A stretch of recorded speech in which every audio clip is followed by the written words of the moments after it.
Thanks everybody for being here. We really miss you. We wish we were all in one place, and welcoming you as accepted students at Roger Williams. Greg Laramie is the Associate Dean, and I'm the Dean, and I think you can see Greg there. And I'll start out giving some overview.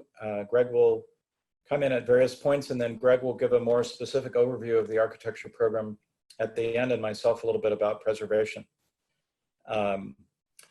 In a way, and one thing just at the beginning to say is again, we really wish we could all be together right now. We really look forward to seeing you. You're all accepted students, so as much as we want to be fair and understand that you might choose to go different directions, we're going to try to convince you that we've already accepted you and we would love you to join us.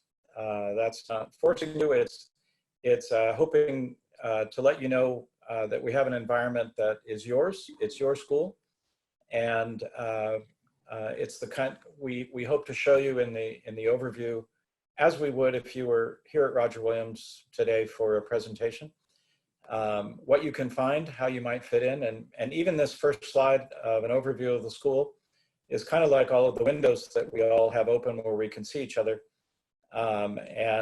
The scale of Roger Williams in a normal day is much more like the pictures on the screen, with a lot of people interacting together and looking at each other's work, seeing what somebody's doing, having a conversation.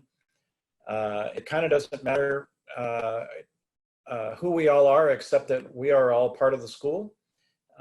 Younger students talk to senior students, graduate students, we all interact together to advance your opportunities and hopefully to give you a great education and to welcome you into a great community. Roger Williams is really defined by the students that come and the community that exists among all of you. So we're happy to be here with you. The most important things that I can say in overview about our school is that we really are about balance. When you would come to Roger Williams, we talk about creating things. We talk about conserving existing things. We talk about local things. We talk about global things, academics and careers, liberal arts and professional, undergrad and graduate opportunities. And a key is a kind of idea about mentorship and collegiality. At first, we're more senior than you, and so we're your mentors, and the senior students are to you. Some of us a lot more senior. But the goal is for all of us to become colleagues. And Greg and I love being our first names. We answer to other names as well. But we look forward to getting to know you, because we really believe that if we interact with each other directly, that's how we do the best work. The there from Martin Luther King is so profound on its own. We'll just leave it there, but I think that's the spirit of our school. We are about interacting with each other. Some really important things to keep in mind about us. Our firsts, onlys, thirds, and perfects. Our founding, we're notable for preservation and architecture as the first of our kinds in the US. We now are the only US program to offer paid internships to all students, locally, nationally, and international, actually third-year undergraduates and all graduate students in our career investment program. And we have the only cloud computing setup, which gets more important in the situation we're in right now, where all students are able to connect via the cloud to all of the software resources they would need. Our last accreditation in architecture 2 years ago, we had a perfect visit. Every one of the criteria that we are required to meet in delivering education for you all, we met. And 5 or 6 areas were met with distinction. So we're in great shape for you all to come and to move forward. At the undergraduate level, we have 4 different program areas: architecture, art and architectural history, preservation, urban and regional planning at the grad level. And you can pursue all of them interconnectedly. All of them are part of architecture and preservation, and all of them are interconnected. and you can pursue minors in different areas as well as majors. And we work with you to develop specific programs to maximize your options. In a little while, Greg will go over more specifically and in depth about the program, the architecture program. Study abroad is certainly an option when the coast is clear. We have semester-long study abroad opportunities in Italy and in Spain. And in those locations, we work together with students from other institutions like Clemson and Texas A&M and several Japanese universities. And in Florence, we share our site with the University of Maryland and with Marywood University from Pennsylvania. It's worthwhile noting, Steve, that we generally have almost 85% of our third-year class go either in the fall or the spring semesters. And so it's an affordable option. The tuition and everything is the same except for the cost of the plane fare and a small fee to get your visa and travel expenses. But other than that, it is the same. And the courses there have Roger Williams prefixes. So they're actually our courses so that you're able to progress through your curriculum when you're in Florence or Barcelona, if you can be there, without any interruption to your program of study. Yeah. We also have some winter and summer abroad opportunities that are on a 3-week basis, but these are the main ones for undergraduates. And again, as Greg said, most students participate. A key thing about Roger Williams School of Architecture, Art and Preservation is the strength of our students and their self-organizing in the AIAS, the American Institute of Architecture students, is a real leader in our school. We have a student mentor program where sophomore and older students mentor the entering students, mentor the entering students. Student athlete mentors are able to benefit from additional support from one of our faculty, Melissa Hutchinson, who was herself a Roger Williams grad and a 2-sport athlete, and who helps work with the coaching staff to make sure that you can balance your studies with your other interests. And notably as well, we also have a women's leadership network, which we work on in conjunction with a leading organization in New York called the Beverly Willis Architecture Foundation, which has pioneered women's opportunities in architecture over the last 30 years. And so, again, kind of like I said at the beginning, that this should be your school and is your school. We want to make sure that you have the ability to work together with other students. And as you move through the program, you have the opportunity to mentor and lead other students in advancing architecture and preservation and history and other areas of the school. One of these other areas is the Community Partnership Center. Unlike other design programs or design centers at other universities, the Community Partnership Center is set up to take advantage of all of the areas of the university and working in a collaborative way to offer opportunities to not-for-profits and governmental agencies in the area. And so these are in-class affairs that take place, real-life projects that give you a great opportunity to interact with the community like you would when you get out of school.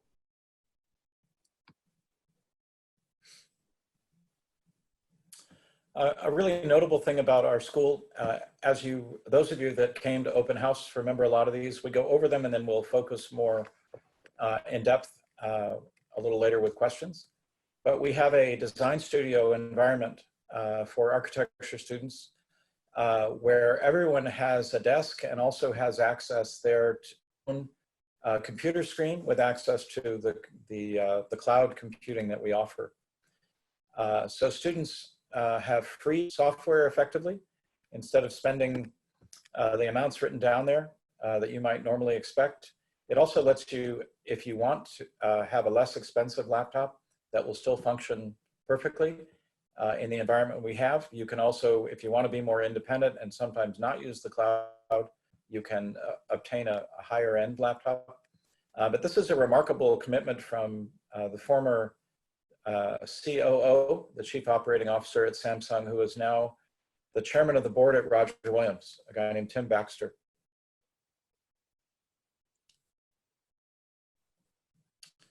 Another key thing that you can have access to at Roger Williams, which is unique in the country, which we received a major national award 2 years ago, is that our career investment program that supports paid internships for all of you at the undergraduate and graduate level is available.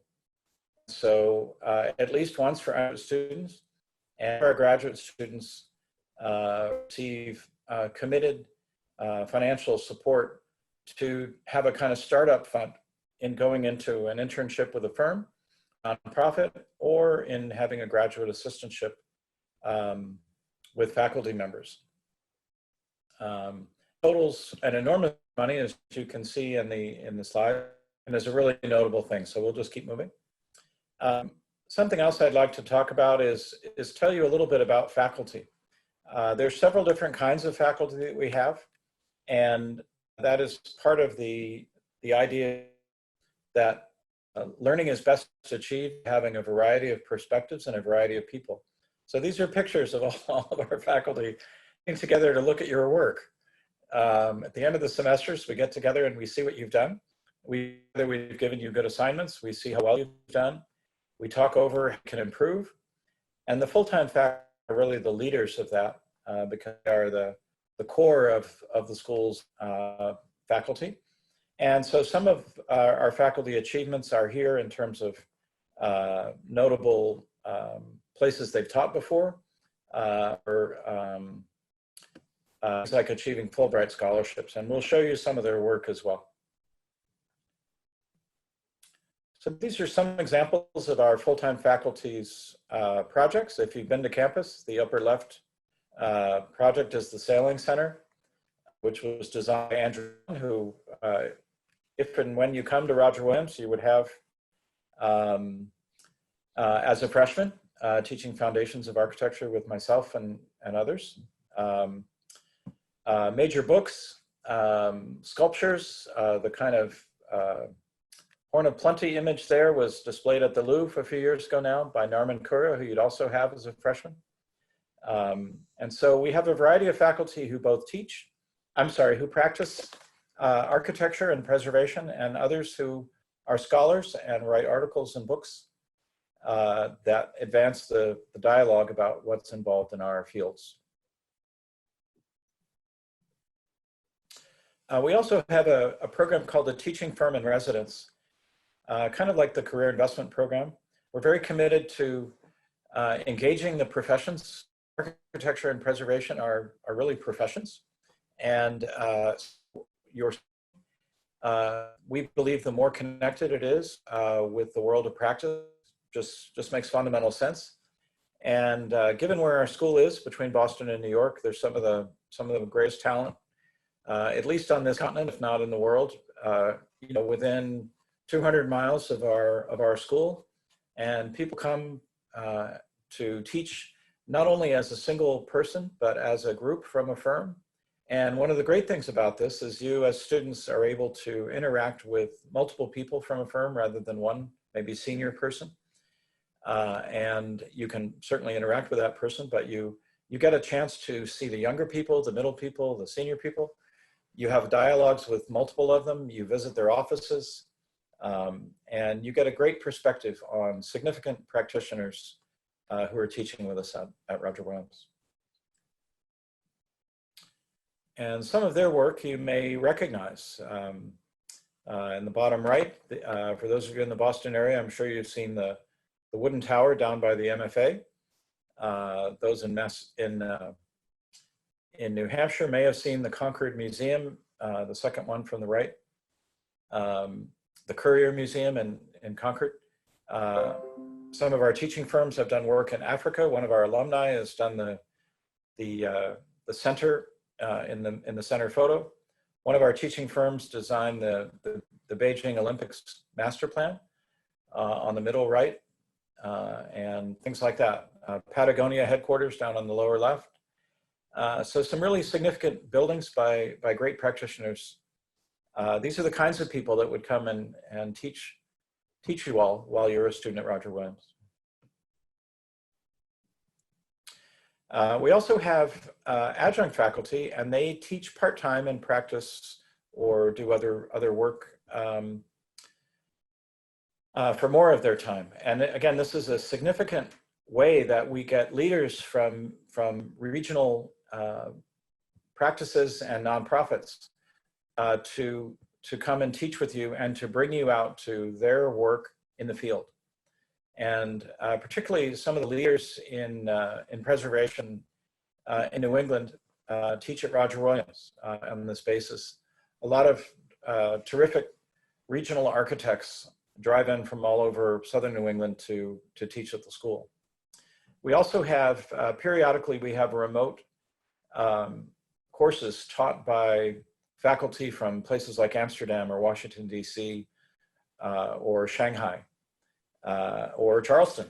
And so clearly in the world that we're in right now, online education is a way that we can connect. And it's been something we've worked on to bring great faculty to teach when they don't live close enough to come every week. That's mostly at the graduate level. And this is some of their work. So you can see that all kinds of different projects, very high quality designs and preservation efforts. So the variety of faculty are all very high quality, and the mix of them is one of the great things that makes a great community with all of you.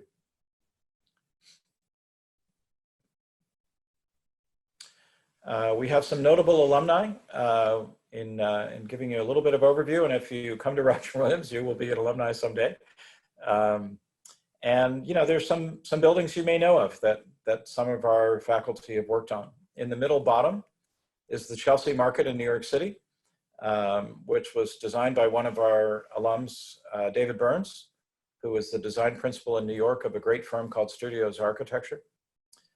Emily Goldenberg is a design director. She's only 10 years out of school and has already worked in Africa, and is a lead player in the Civil Rights Memorial in Montgomery, Alabama, in the bottom right.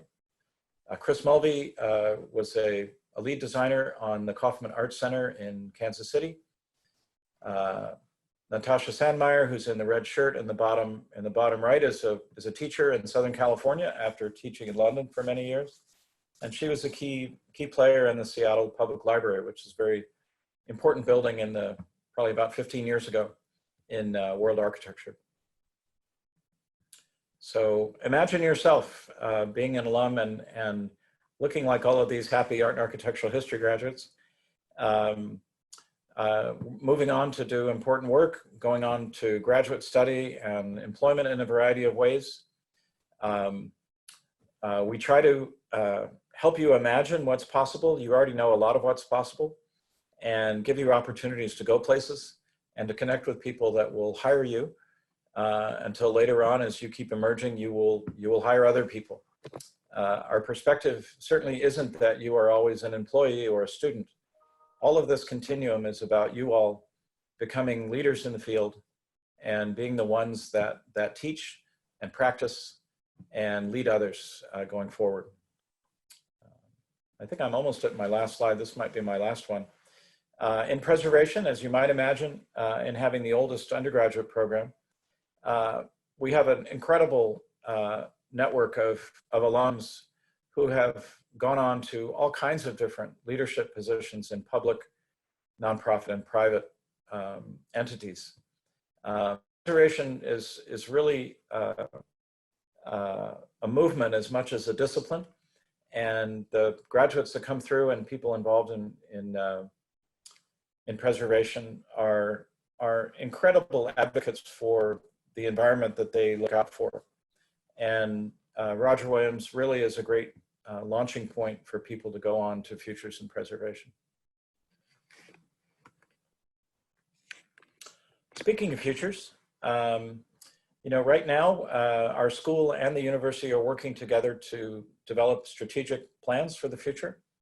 And for our school, key areas that we've seen are advancing our diversity, our artificial intelligence and technology features, our strengths with resilience and revitalization, and looking at how we work and learn.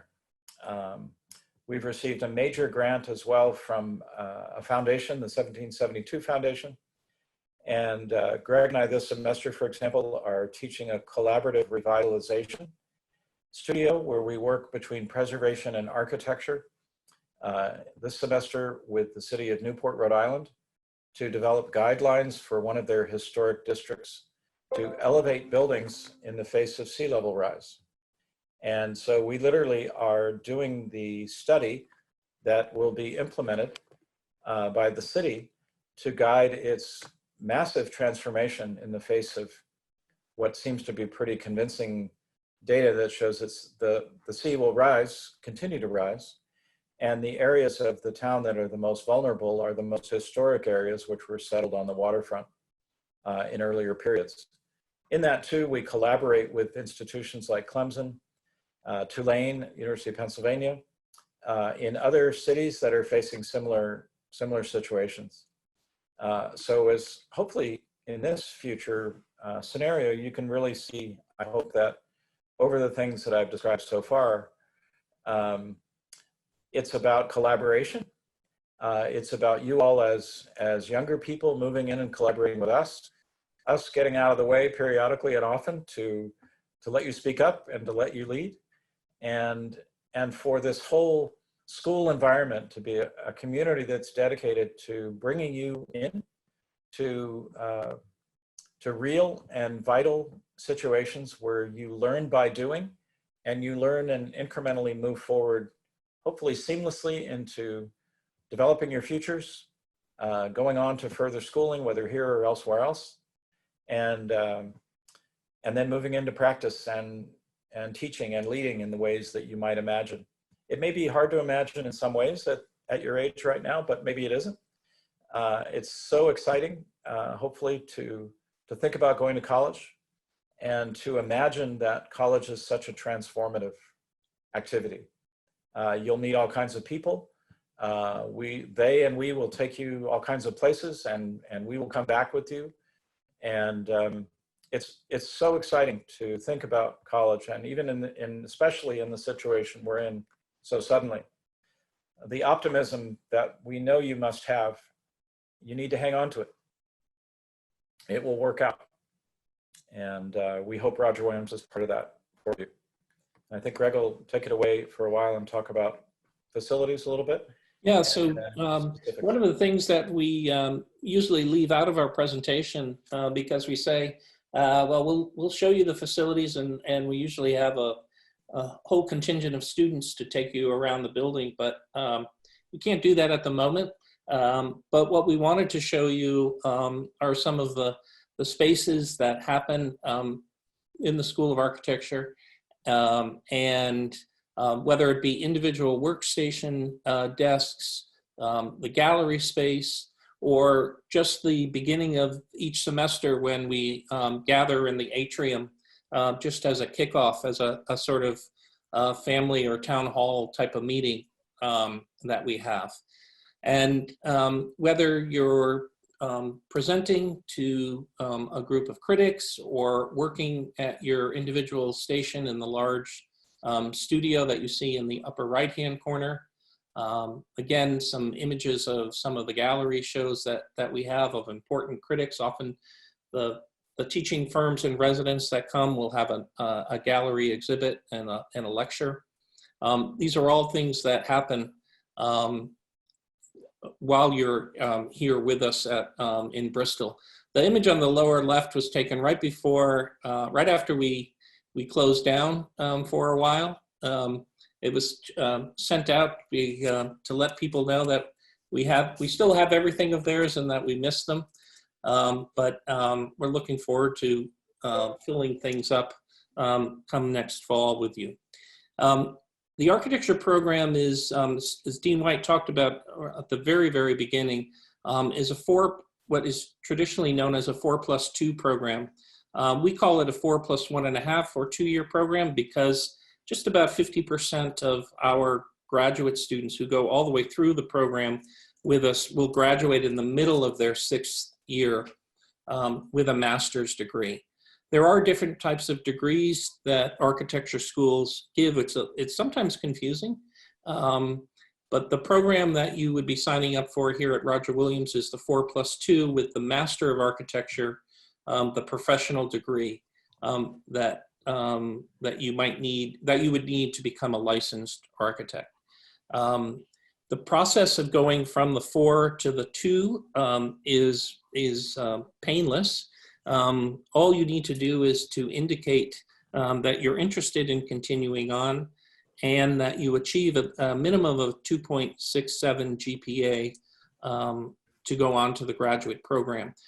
Partly we do that because when you're in the graduate program, you need to maintain a 3.0 GPA, and so that's a kind of ramping up to the degree of performance that we expect in the graduate program. And I think, sometimes people ask, well, why should I go on for a graduate degree?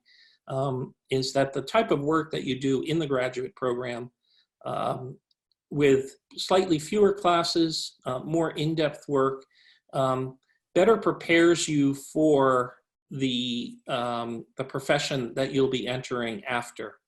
And also statistically, if you look at people's salaries after about 10 years, usually about 7 years onward, you'll start to see that MArchs start to get paid more.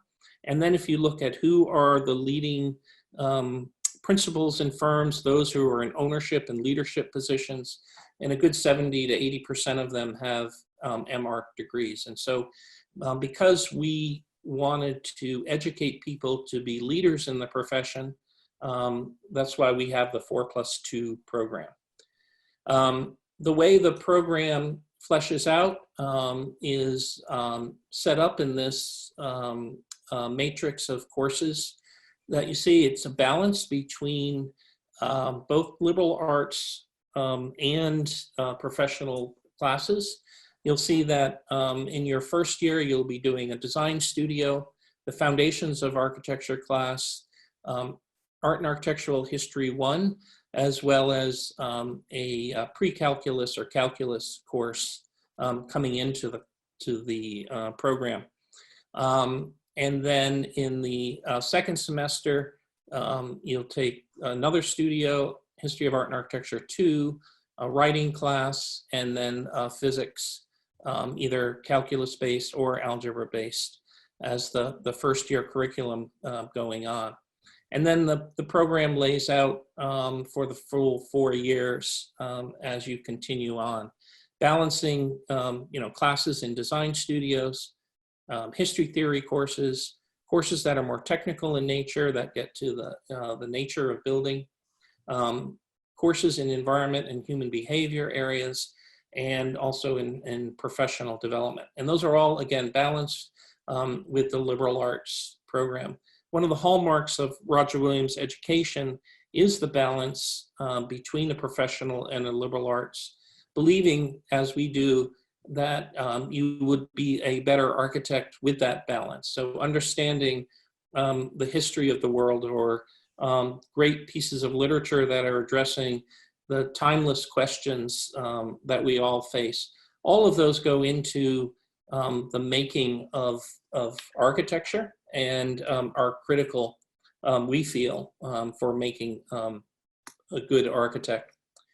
Our program prepares you to become a licensed architect. Again, the things that are necessary to become a licensed architect are a professional degree from an accredited school. And again, we were re-accredited in 2018 with a perfect score.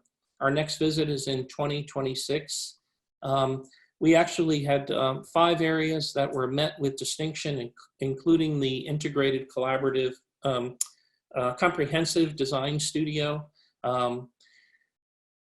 You also need to become an architect 3,740 hours working with an architect for the Architecture Experience Program. Our career investment program that Dean White talked about means that once you start at school, you can begin earning those hours, and the partnership that we have with the profession allows that seamless transition into working for those hours. And then passing the registration exam is the third component. And our graduates pass the exam with greater than the national average, and then higher than the rates of 2/3 of the schools in the mid-Atlantic. That means that rates higher than Cornell, Wentworth, Northeastern, Maryland, Syracuse, Penn, RISD, way more than RISD. And I was a graduate from RISD, so I can say that. Philadelphia, Temple, Columbia, and Cooper Union. So you're in a great group of people who are working on these things, which means that you're well prepared going through Roger Williams to enter the profession. So I think that pretty much covers the things that we wanted to be sure that we talked about. So Tom, I'm going to turn it back over to you, and maybe we can start going into some of the questions. Yeah, absolutely. And thank you guys so much for already participating in the chat. So I'm just going to read them in order. So every question is answered. I know I've seen some questions that I probably can answer.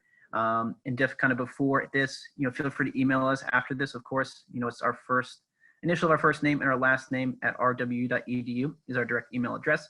So feel free to utilize that. But the first question we have, during what year at Roger Williams can a student begin participating in the paid internship program? So students who have a work-study award can begin participating in it as soon as they want. Although, to be honest, we try to encourage students to do it between their third and fourth year for sure. And then some students a little bit earlier, but we want to be sure that the students are prepped with the necessary skills to go into an office too, whether that be digital skills, presentation skills, understanding of basic design issues. But it is open, but we encourage students to do it a little bit later. If I can jump in, one related kind of exception to that is some examples. In any year, we have positions within the school that students can work for the school.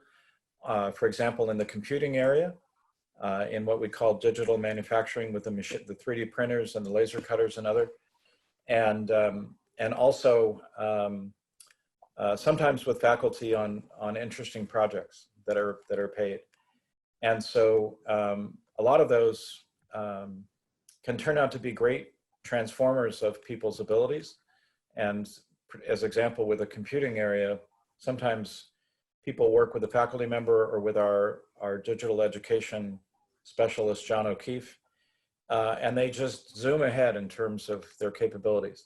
So these internship opportunities are both off campus and on, but we really, again, for your emergence into the profession, it's better to wait till third year, but some of the other ones you can start a little earlier. There's all kinds of opportunities, but Greg's right on. It's really, that's the point where you really put yourself out there and you're available. And so if you wanted to work for a while instead of going directly to graduate school, for example, it's a great place to get going and also to get out and meet firms and see what your interests are. Perfect. On to the second question. Student asks, after the fourth year, do we graduate with a bachelor's degree? Yes. You get a Bachelor of Science in Architecture. Perfect. Nice and easy. Next question. Can you tell us a little bit about the day in the life of an architecture student? Example, how many hours a day would a student typically spend in the lab? Well, this is a great opportunity, potentially. Greg has a video called Day in the Life of a Student. And it might be, if it is, it's about 5 minutes long, I think. I don't know whether we could see part of it, but. Yeah, maybe we'll run it later okay. At the end. you want me to start, Greg, or do you want to? Yeah, go ahead. Okay. I'd say a day in the life starts variably. Some people are morning people, some people are later. But classes are in the morning generally, and design studios are 3 afternoons a week. So in the mornings, you might take courses in history or literature or the social sciences or computing, maybe drawing, and courses like Foundations of Architecture, which is an overview of ideas in architecture across the years. And you have time in between as well to do some homework or to meet your friends and talk about your projects, or to look around. And then generally by the middle of the day, people are getting ready for studio in the afternoon. And design studio is the thing that you may or probably haven't been able to imagine yet, because the time frame is extensive. You get your own desk. You're in a group of 10 or 12 other students, or 10 to 12 or 13. And you're always talking, showing your work, learning, listening to somebody else, going to the library and looking up new ideas, going online to look up new ideas. It's an incredible ongoing interaction with people in the room and people who are maybe remote. And dinner is a great relief after 3 hours of that, and a very intensive but very fun interaction. And a lot of people go to dinner in groups, and that's been a reality, I'd say, for all of us when we all had less gray hair, as well as you all. There's so much about being an architecture student that is about talking with others about what you're thinking and what they're thinking and what's possible and what's not. And, you know, did you have a good idea, or God, I can't believe I did that, or whatever it is. But there's just so much of a community that is such a part of this education. And then usually after dinner, maybe sometimes you go to your room, or you go to the library to do something, and either studying or hanging out. But at least a few nights a week, you're working on developing your projects. And one of the great things about this is that it isn't lonely. It isn't like, I don't think you have rocks in your backpack, you're weighed down by things that you don't want to do. There is this commitment to thinking through things and developing ideas about what maybe has or hasn't been done before. It's incredibly exciting. And it's a feature of architecture students everywhere. And again, when you do that, often you do that in the studio space where you have your own desk and everybody else is too, not only in your year level, but all the other levels. And you are always in an environment where you can see what other people are doing. And it's an incredibly lively way to do things. And I don't know, Meg, I think you go to sleep variably. I'd say the myths about everybody staying up late all the time are not necessarily true.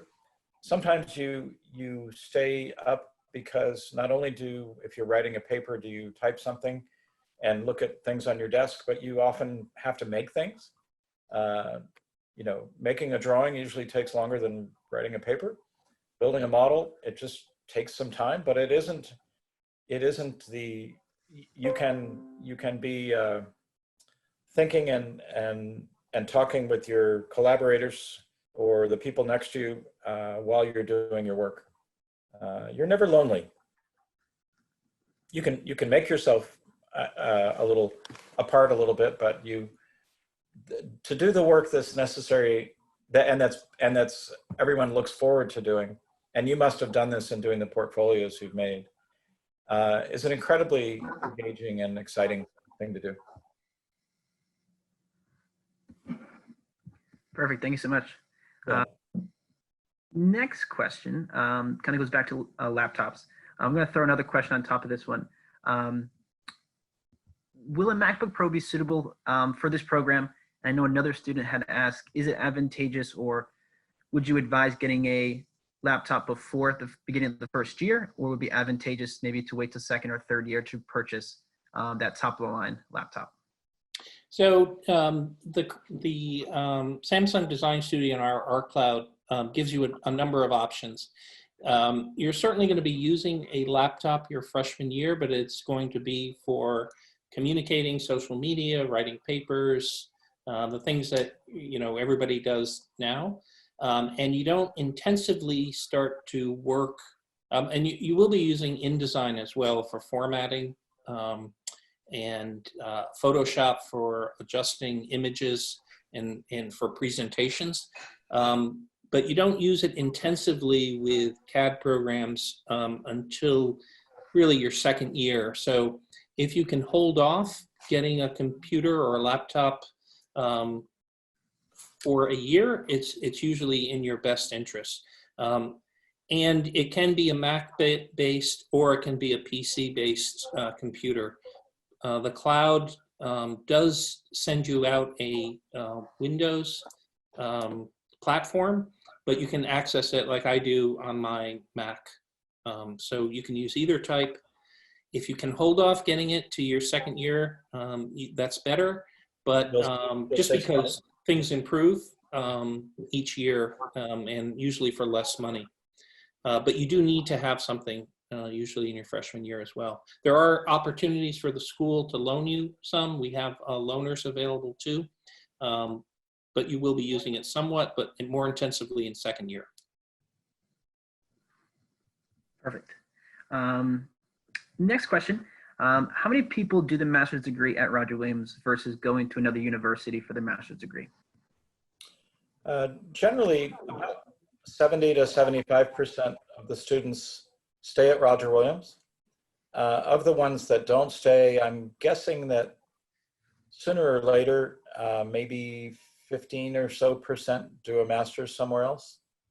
And hopefully, like I hope this seems now, we love the idea that you're accepted and you come to Roger Williams. We never try to keep our students at Roger Williams and tell them that there aren't any other options.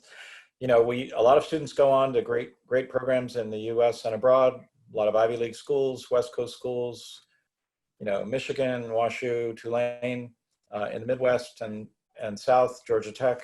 But a lot of people end up feeling, go ahead, what's that? I was going to say University of Virginia, Yep. Virginia Tech, University of Miami, University of Pennsylvania. Yep. A lot of students get so excited that they go directly to grad school after they finish their four-year program. One of the things about the students being able to graduate in a year and a half instead of 2 is that we let the seniors who are doing well take graduate courses in their senior year, which not only lets them accelerate faster at Roger Williams if they stay, but it gives them a better portfolio and a better record that helps them apply to other schools. So we're kind of an equal opportunity, have a great education sort of place.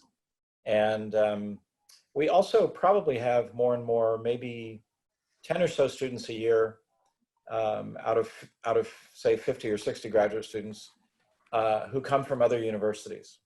So increasingly more people from a variety of places are coming to Roger Williams at the grad level. Awesome. And can I build upon that? How many students are in the architecture program overall? You want to do that, Greg? You want me to? There's about 300 undergrads, Yeah. or 300, 300, yeah. Is that right? And then there's about about 325 undergrad and about 115 graduate students. Yeah. Next year we'll have about 140 graduate students. Got a big class coming in, and it varies a little bit, but kind of about 3 to 1 or something like that. Perfect. Next question is kind of building upon the students and their success. What % of the students who are accepted into the School of Architecture graduate from the School of Architecture?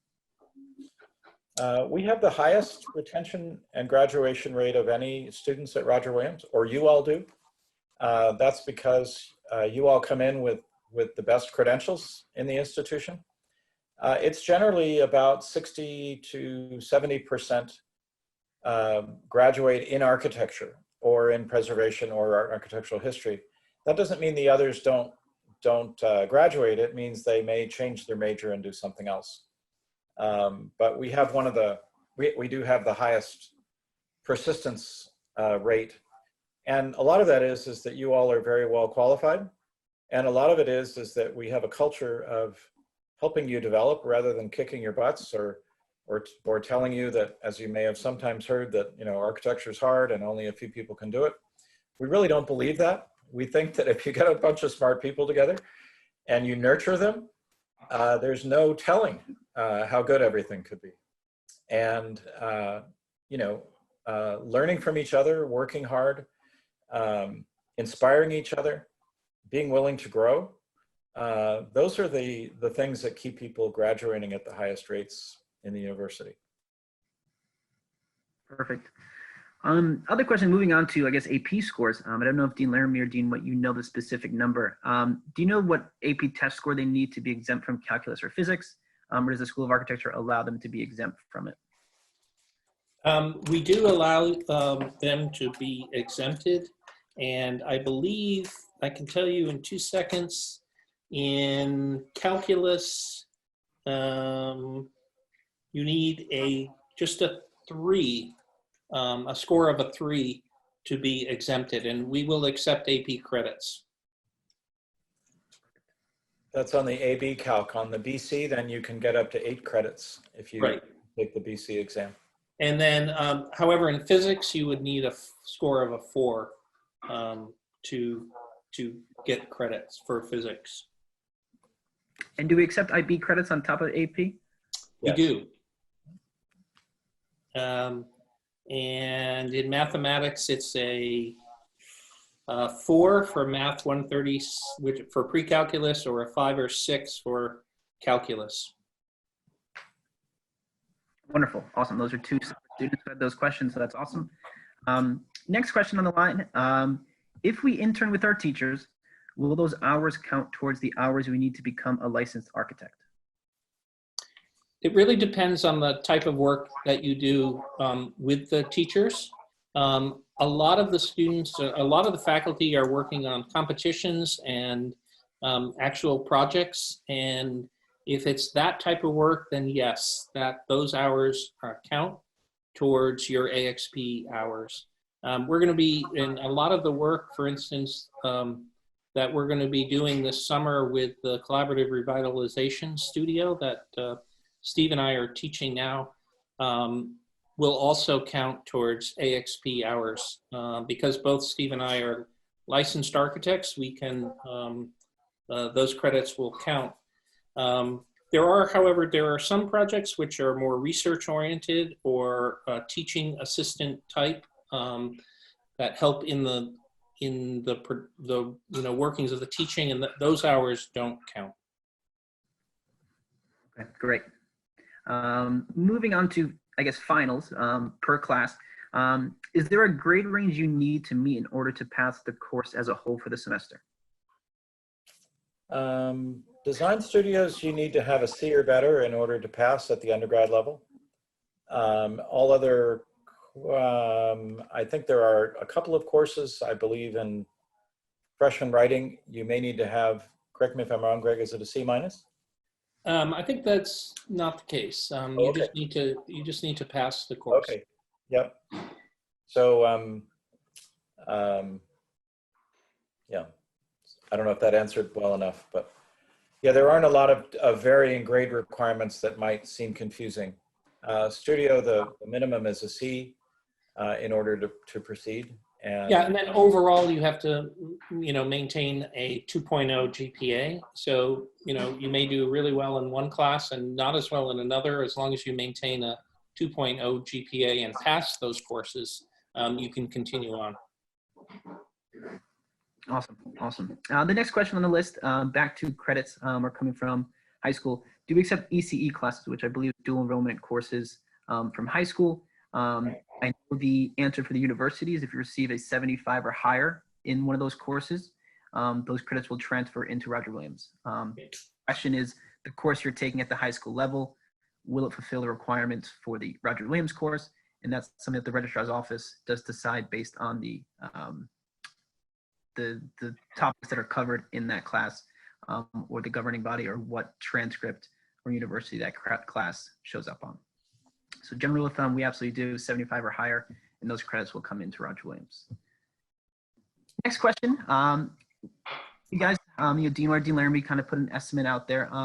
What is the average additional cost a student can expect to pay for supplies or things expected in the School of Architecture?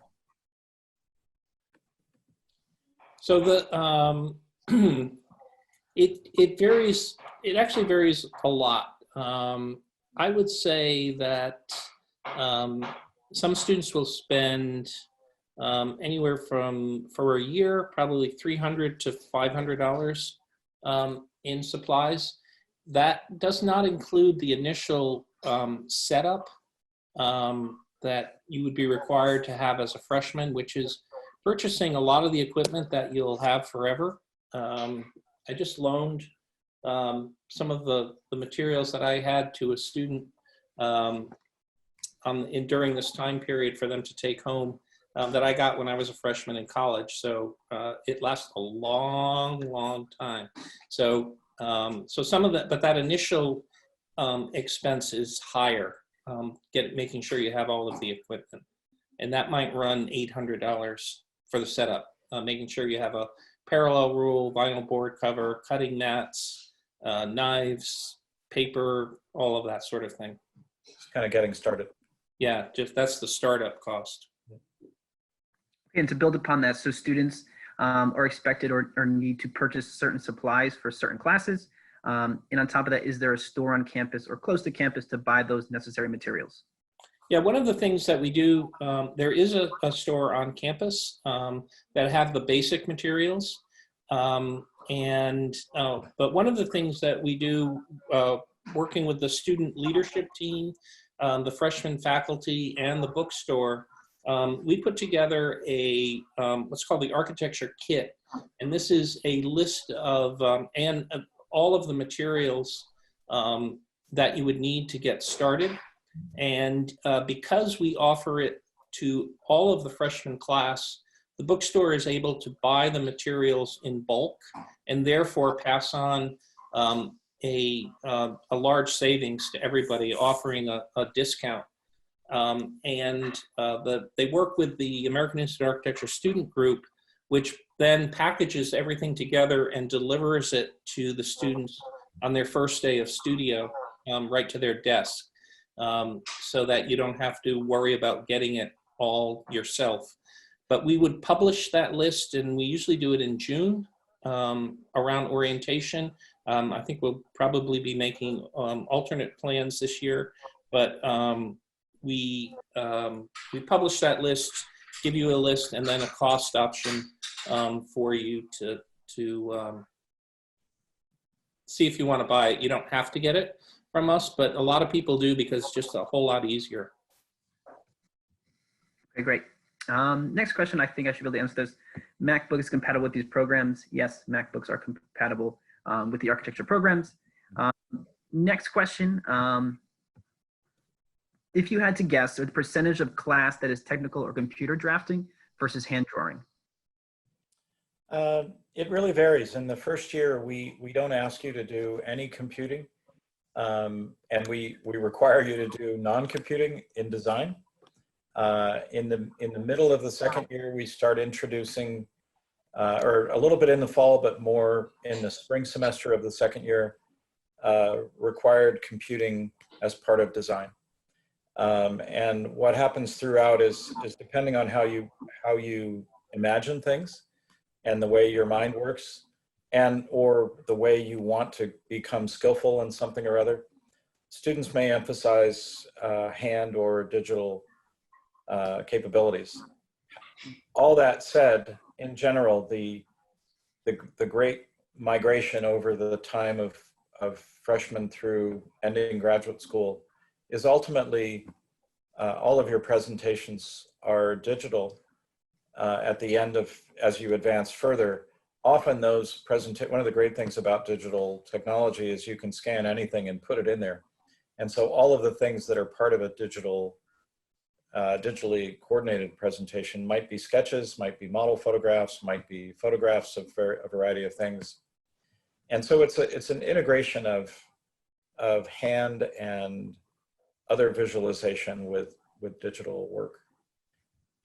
All that said, there are tremendous digital resources at the school. We have, I don't know, probably $300,000 worth of laser cutters and 3D printers. We have courses in digital technologies that are focused on that, in addition to the things that you would do in studio that you would learn along the way.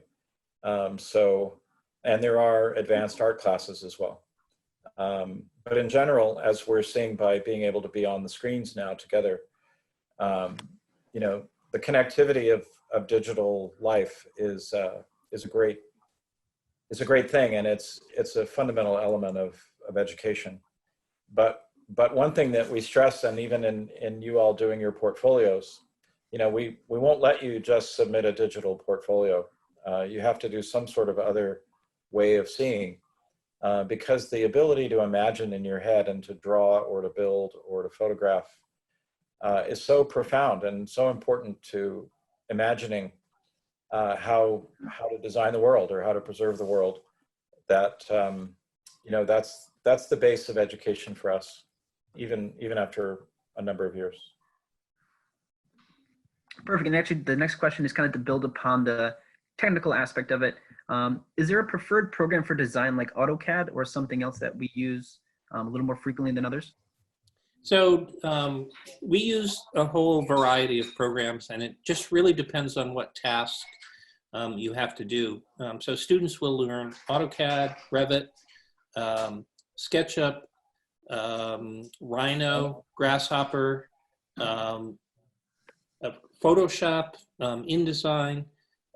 These are all things that students will become absolutely proficient in before they leave the program. Perfect, perfect. Next question. How many freshmen commit to the Roger Williams Architecture program each year? And on top of that, how big are the classes or the lectures usually? And are there limited class slots to sign up for? So, Go yeah, ahead. go ahead, Steve. No, that's okay. You can start. I was going to say, so we generally shoot for a freshman class of 90. That works out to having a nice studio. Generally, the studios are set up with 11 to 12 students per studio instructor. There are lecture courses which are larger that might have 25 to 30 people in them, and there are also the foundations. For instance, Steve, you guys have a large lecture. Yeah. And then. Yeah, maybe I'll describe that. The university kind of often says a general medium, but we do a variety of things that kind of like us all being on here now. We have situations where we can all be in the room together, but also break out into smaller groups. So for freshman design studio, we may have 7 to 8 different sections of 12 to 13 students, which is either, you know, the high 80s to 100 overall. You know, periodically they all get together and they talk about things together with all of those 7 or 8 instructors as well. And what that does is it lets everybody hear things together, but it also says there's a variety of ways to approach it. In Foundations of Architecture, when we have those 90 or 100 students, once a week we get together in one room, and there is a large format. And then the other meeting time per week for another 1.5 hours, we meet in small discussion groups of anywhere from 15 to 20 students. And part of that is, and I hope I'm not killing you guys by going into this a little bit, I'll just speak for myself. I find it incredibly important to have everybody hear something together and for everybody to consider the same thing. And that isn't meant to make you all sit in the dark and not be able to say anything. In Foundations, as example, we all have different perspectives, the teachers that teach. And so if we can all get together, then you get as much from the other 2 teachers as you do from me. Plus then we all have discussion sections, usually 6, where again, 15 to 20 people. So we like the balance again of what can we know together, and what can we work on in a focused way, in a setting and a scale that lets us learn what we can learn in that environment. So it's a little complex answer, and part of that is too, I think, you all as designers, I think we're all about designing the best thing, and the best thing usually isn't one size fits all. It usually isn't 25 people in a room is the way everything should be. So we have a variety of class sizes. Studios are, again, 10 to 12 or 13. Classroom courses are generally anywhere from 25 to 30 students. Lecture discussion classes might be, everybody in 90, and then discussion sections of 16, which are smaller than any other discussion sections in the institution. So we've tried to do some cool things in our school. Seminar classes are usually 15 to 18.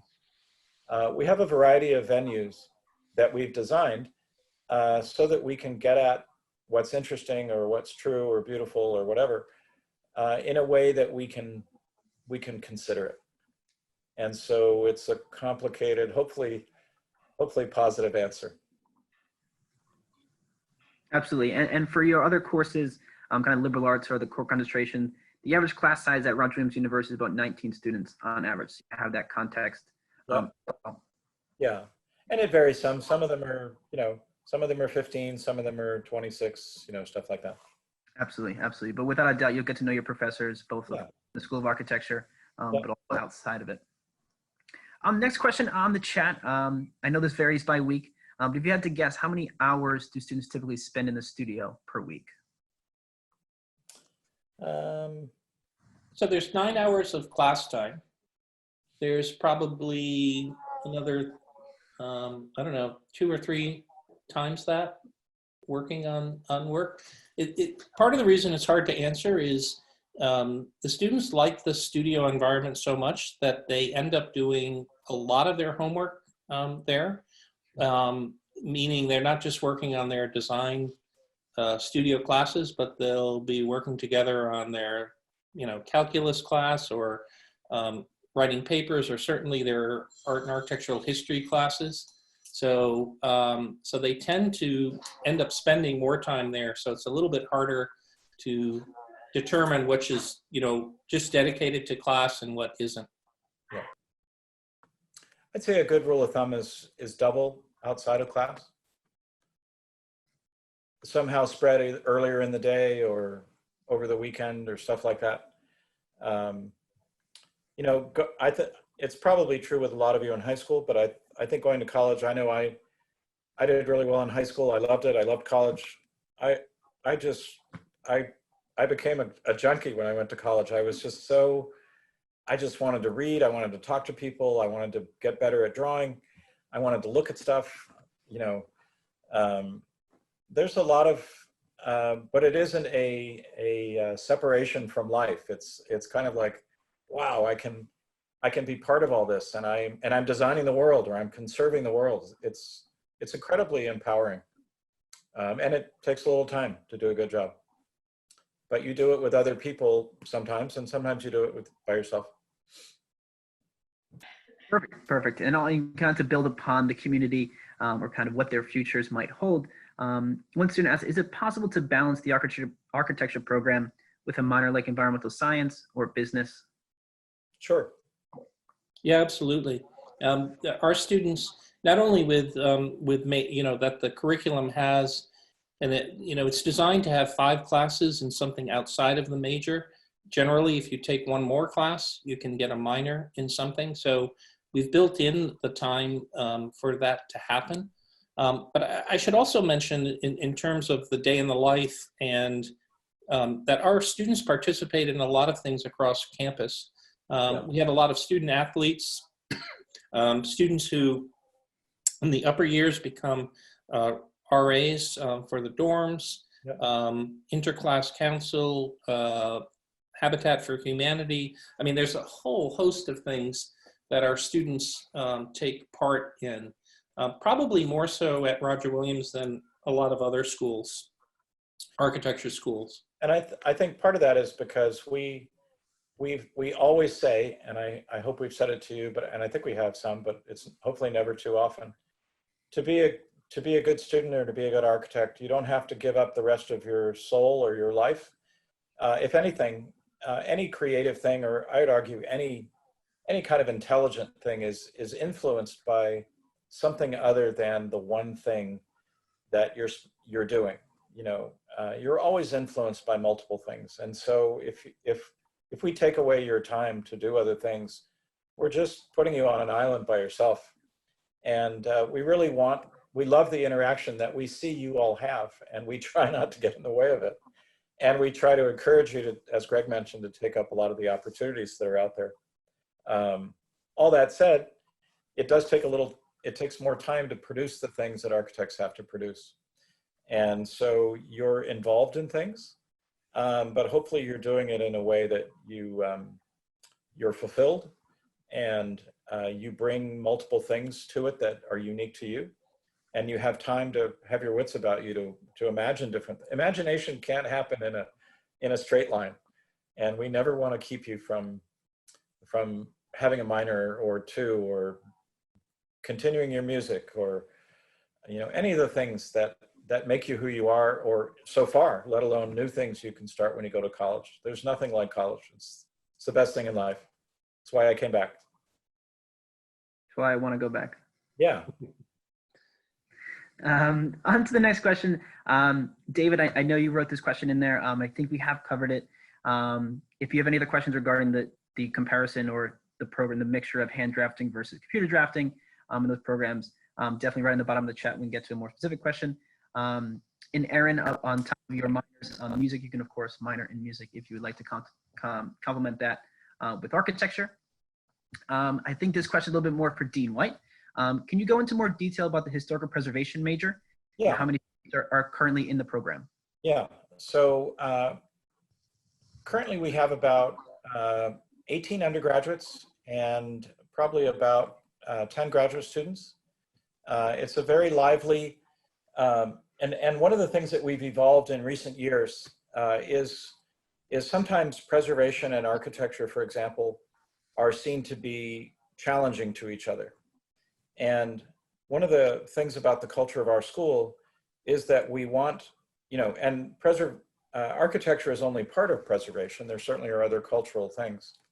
But students at our school, at the undergraduate level in preservation studies, have, I think, at least 5 courses in art and architectural history. And so you already have a second area, almost a minor, as part of the major study. Preservation is a very synthetic thing that brings different areas together. The Foundations of Architecture course is a freshman requirement in preservation. American Studies courses are required for preservation. History courses are required for preservation. So preservation is kind of a synthesis of things from different fields. And the main thrust of preservation is to be an activist and to understand how to bring a culture of valuing history and valuing things that are already here into current life and into the future forward. But what we've done increasingly is the preservation technology classes are all options for architecture students as well. Field analysis of existing buildings. And some of the things we've talked about with the teaching firm in residence, which is usually a semester teaching, we're starting new teaching firm and teaching organization relationships with preservation organizations. There's a major engineering and architecture firm in Boston called SGH that will be teaching our building conservation technology classes starting in the fall. And they have incredible facilities that no university could have to test and work with existing materials, whether stone or timber or metals from colonial times or the 19th century or the early 20th century.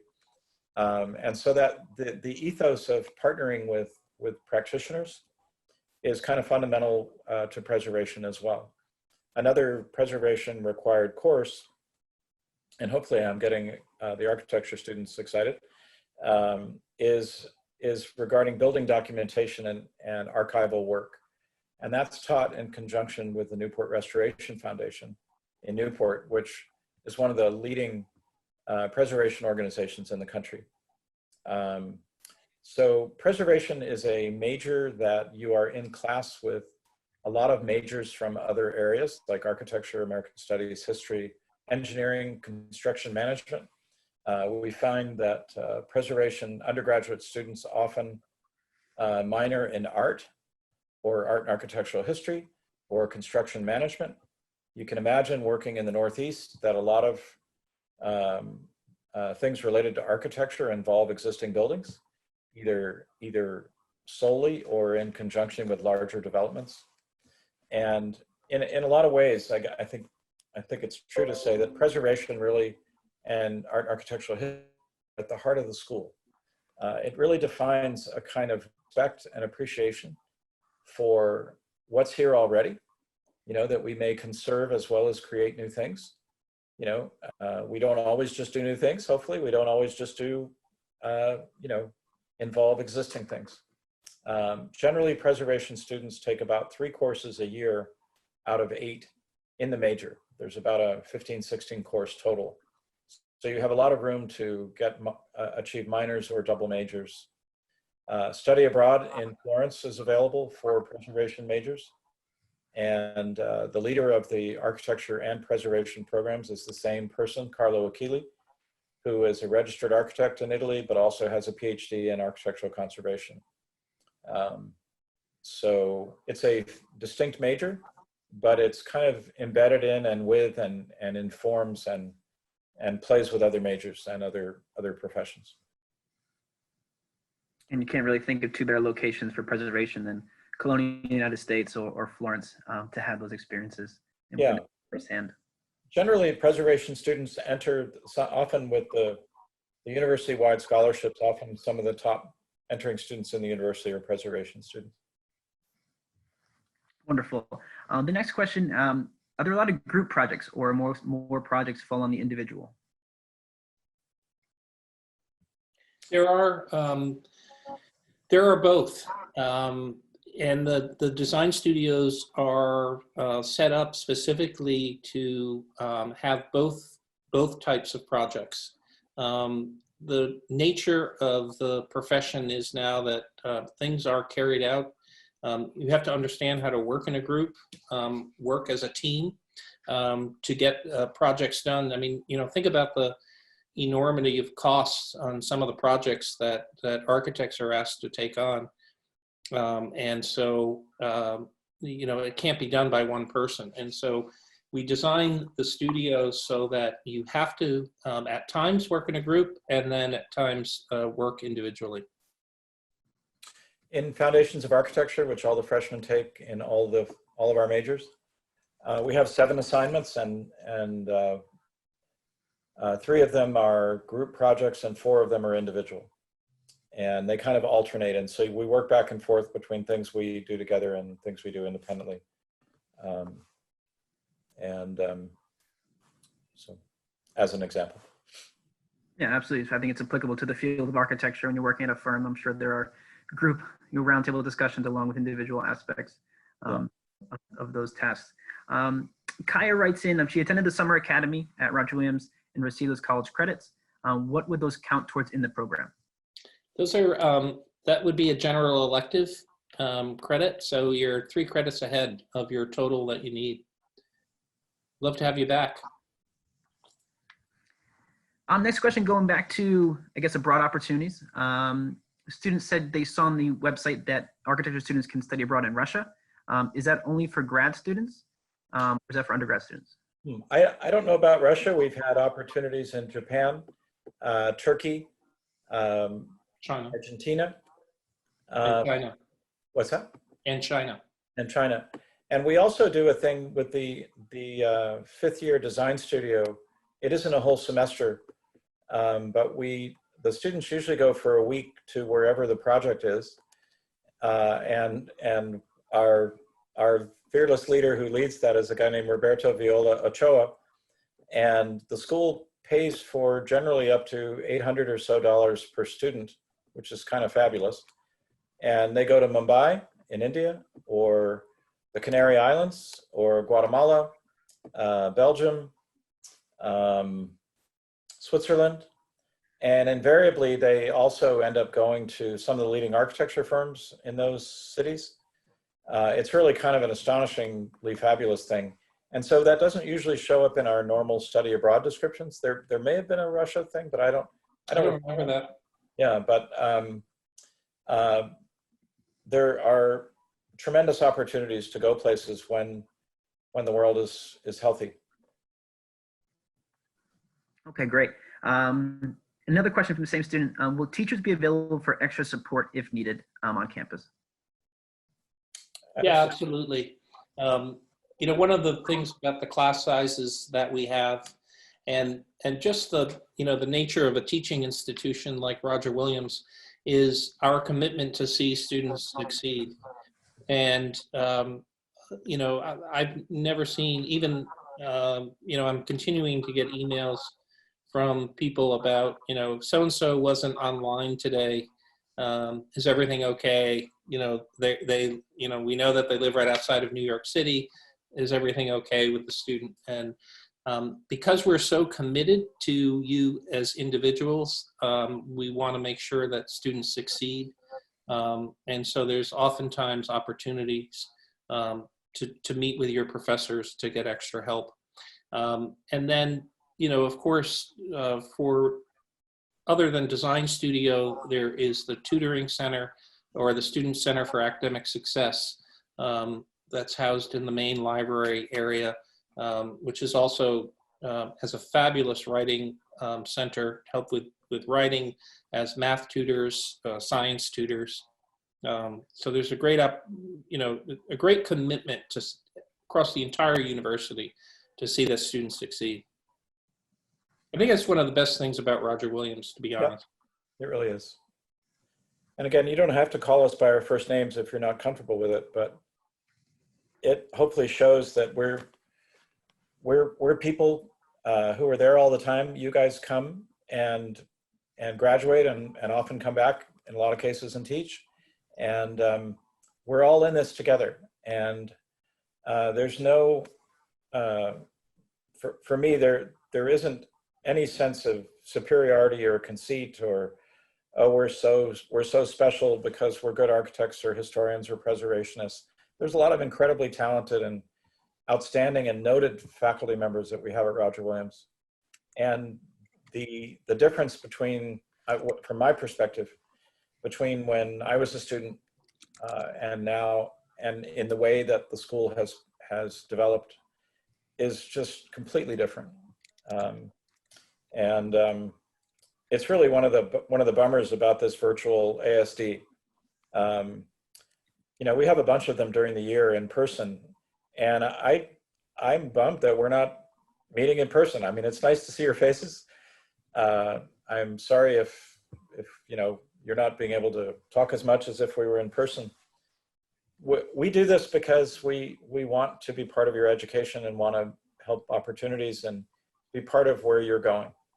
And we spend time together.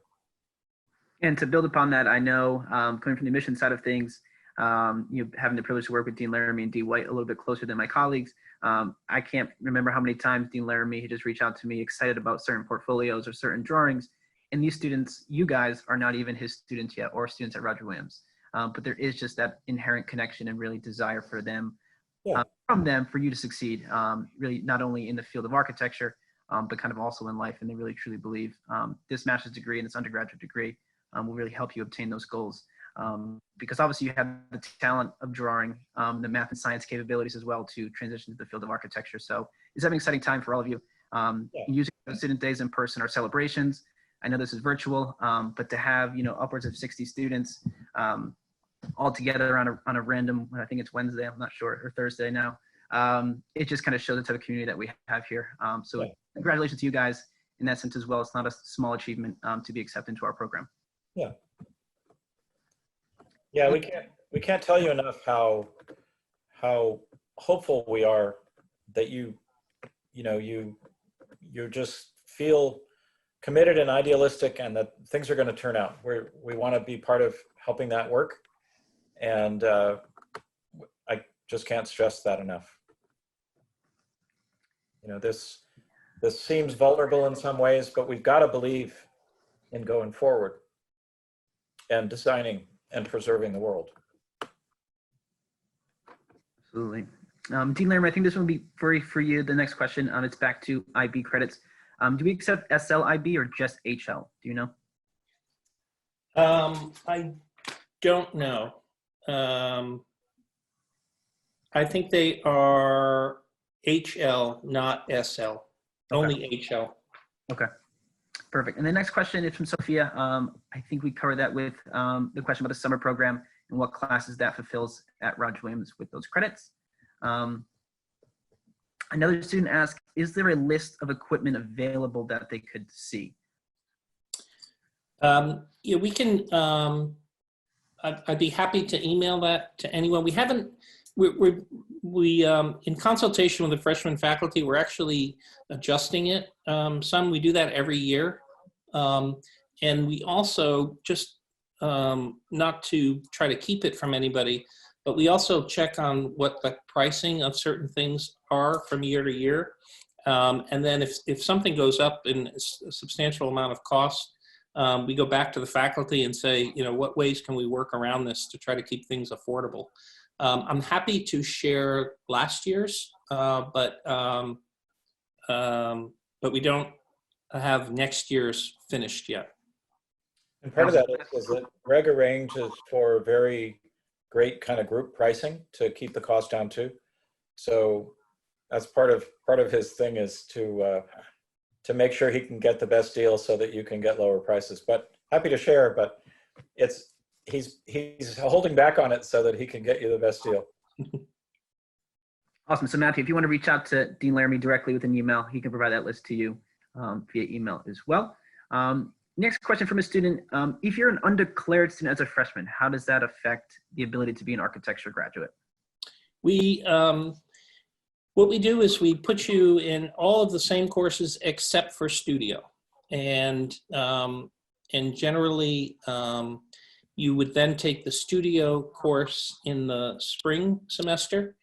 And then if all goes well, what most undeclared students do is they take it in the spring and they take the second studio in the summer, and then they start their second year right even with where everybody else is. Sometimes undeclared students may hesitate, or they may generally be undecided. Sometimes people may be a little hesitant, and then once they see what's involved when they come, they feel more comfortable. Alternatively, sometimes people are accepted now as undeclared, and then they'll email Tom or Greg or me or somebody else and say, hey, can I change my mind and be an architecture student now? And you can if you submit a portfolio, not because we're trying to put you through boot camp necessarily, but we're wanting you to understand what you might be doing a lot of, which is drawing and building things and thinking in the ways that when you do that, how your brain works and what you need to be, just how you need to think.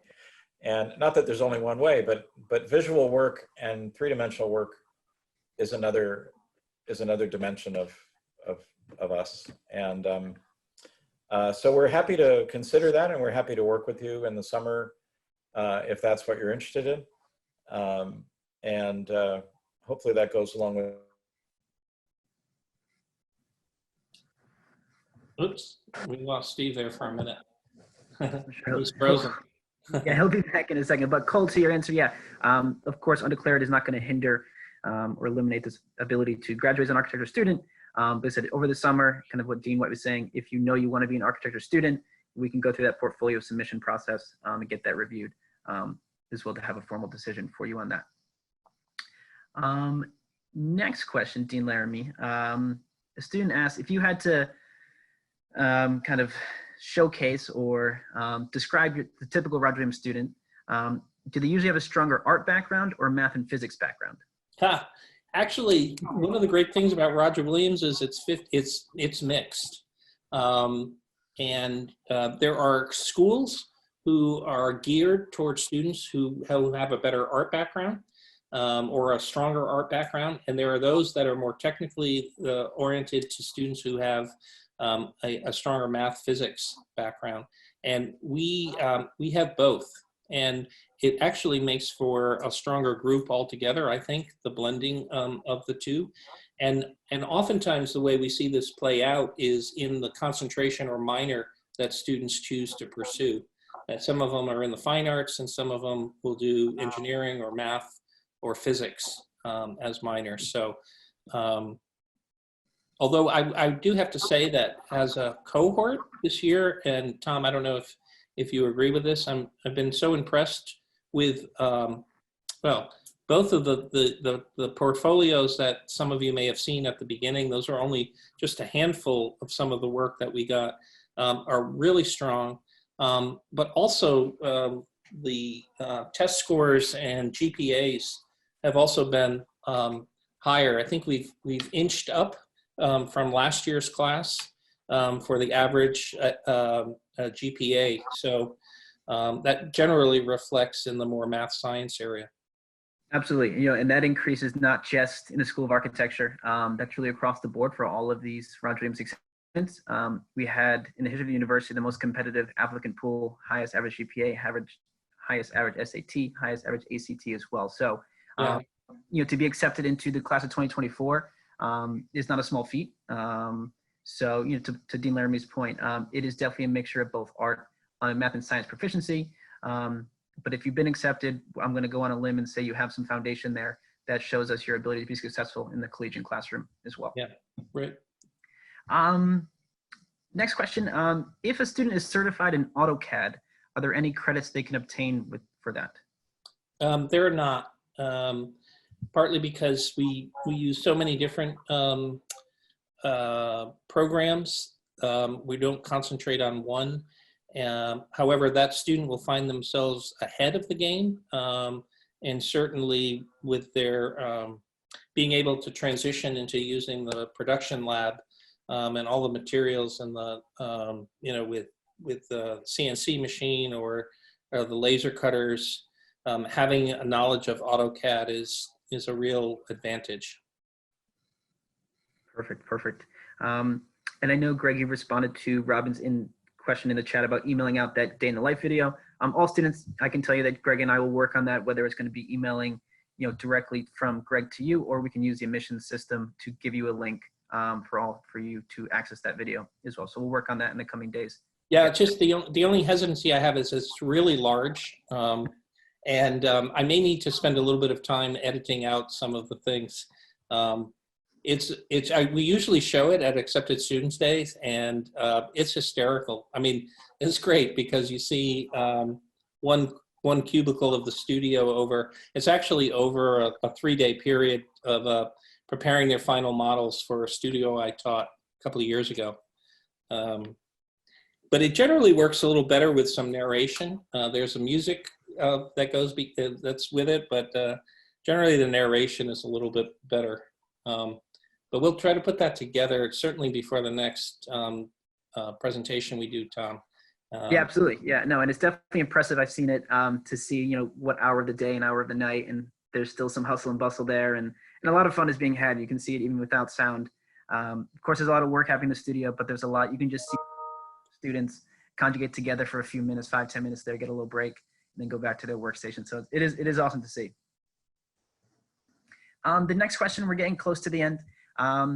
Dean Laramie, do students have opportunities to learn about acoustics in architecture? Yeah, in fact, this is one of the areas that we work with a professional acoustics firm out of Boston. They're actually teaching the class right now. I was involved with some video chat and looking at some of the projects that they're doing in acoustics. And so it's a requirement for the master's program to take this class in acoustics and lighting.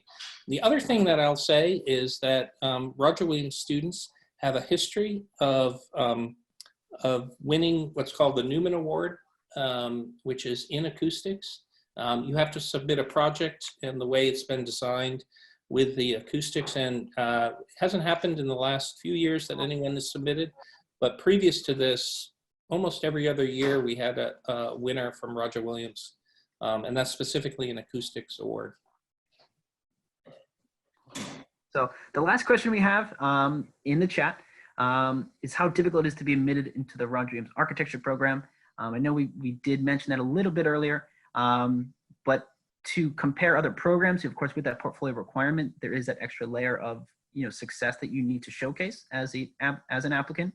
And I can say that potentially if you're comparing other architecture programs at other universities, potentially it's more difficult to be accepted into our program, one that does not have a portfolio requirement. But I can't speak with that with absolute accuracy. All I can tell you is, for being a member of the admissions team, I know Dean Laramie will add to this in a second. For you to be admitted into it, you have not only strong foundations in math and science, obviously an ability to draw, which is an important aspect of our program, with the art that really we think is a successful foundation for all students. But this year as well, very difficult applicant pool. So I can say it was, if not one of the most difficult majors at Roger Williams to be accepted into. Yeah, and I think, I have to say that the admissions process at Roger Williams is fairly thorough. We know, a good deal about you, that your entire application, everything in it is read multiple times by different people. And there has to be, people have to concur that a person should be admitted. And so, I guess it doesn't live up to the myths of that nobody can get into architecture school. I think that's just been built up over the time of everybody who's already gotten into architecture school. You just pass it along that it's really, hard and nobody can do it except for you, of course. So I think that's been built up over the years. But I would say that, we don't want to, it's not trying to be elite, it's just trying to avoid the situation where someone can't succeed in what they're doing. And that's what it's about, is we want to make sure, and all of you that have been admitted have been judged to have the ability to succeed in our program. And that retention rate that Dean White talked about earlier, about the percentage of people who graduate, I know that is different than schools in the area. Schools that don't have a portfolio requirement, who admit a very large freshman class, yep. And then their sophomore class is considerably smaller. They basically do the process of what a portfolio does for us while you're already at the school, which is maybe not a nice thing to do to people, I don't think. So we make it a thorough process. We are generally pretty good at predictions about success. I can tell you that the students that do come to our school, just happen to be some of the best people that you'll meet around. As a whole, the students are kind, they're helpful to other people, their desire to succeed is very strong, their talent, their inquisitiveness about multiple things, it's really something. And it's, speaking very selfishly, it's what makes this job, worthwhile doing, because it's being associated with, with just some of the best people around. And we've judged that you are all part of the next wave coming through, and hope you see and judge us similarly. Absolutely, and it really was, a pleasure to have all of you a part of this. And just kind of one final note, of course, reach out to us directly via email or call, especially your other members of the admissions team. But in such a strange time that none of us have experienced before, I think sessions like this and the time that we just spent together, over an hour and a half, which felt like 20 minutes, it just shows that we are all alone theoretically in our homes physically. There's so many deeper connections out there. All of you have something in common. You've looked at Roger Williams, you applied to Roger Williams, you have the artistic ability and the math and academic ability to be admitted into the program, and all signed up for this session and kind of attended it together. So there's a lot of similarities out there. There are connections to dive into. And imagine you have these connections now. I'm going to be so many more and deeper connections once you're on campus in person. So like I said, thank you again so much for coming out and joining us. Please don't hesitate to reach out to us for any reason. You know, we are in this together. And if anything we can do, whether it's from you as a student or your parents' side of questions, please, please, please feel free to reach out. I have a question, if I could. Can I ask a question? Please. In case people, it's theoretically easier to do this than for people to get in their cars and drive here. If there may be some sort of follow-up opportunity visually, if people want to talk further, I know I'd be happy to do that. I'm sure Greg would too, and others in our school. Yeah, we're actually, I was on the line last night with the executive board of the AIAS, and we've had about 18 students volunteer to participate in sessions and to be available for students to reach out to. And I'm going to be coordinating that with the admissions office soon. So for any of you who want to speak to current students, oftentimes that's a great way to get a different perspective on things. I oftentimes call that the unpaid portion of the program. So we'll be working on that. Stay tuned. People will be getting more information to you shortly. Perfect. And I know we have another session next week, I believe on Monday. So if any questions come up along the weekend, feel free to join us again then and have a conversation. Thanks for doing this, Tom. Okay. Absolutely. Thank you guys. Thank you, Dean Laramie. Dean White, so much. Thanks for everything, all of you. Take care, everybody. Take Be care, well. guys. Absolutely. Stay safe. Okay, bye now.